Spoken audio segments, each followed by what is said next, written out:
વન્યજીવોની તસ્કરીનું network દેશમાં કેટલું ઊંડું ઉતરી ગયું છે તેનો ચોંકાવનારો નમૂનો પટના રેલવે જંકશન પર જોવા મળ્યો છે।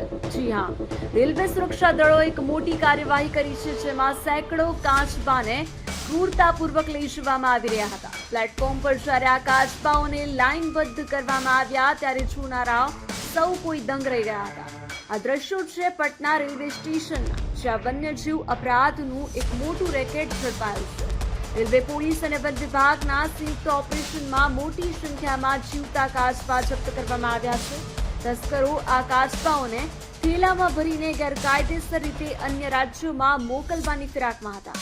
જાણકારોના મતે આ કાચબાઓનો ઉપયોગ પ્રતિબંધિત માંસ તરીકે અથવા તો અંધશ્રદ્ધા અને વિદેશી બજારોમાં મોંઘા ભાવે વેચવા માટે થતો હોય છે।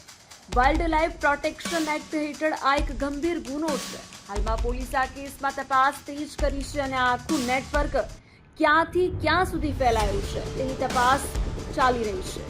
પ્રકૃતિના સફાઈ કામદાર ગણાતા આ જીવોની તસ્કરી પર્યાવરણ માટે મોટું જોખમ છે। આ ઘટના ફરી એકવાર રેલવે સુરક્ષા અને વન્યજીવોના સંરક્ષણ સામે અનેક સવાલો ઉભા કરે છે।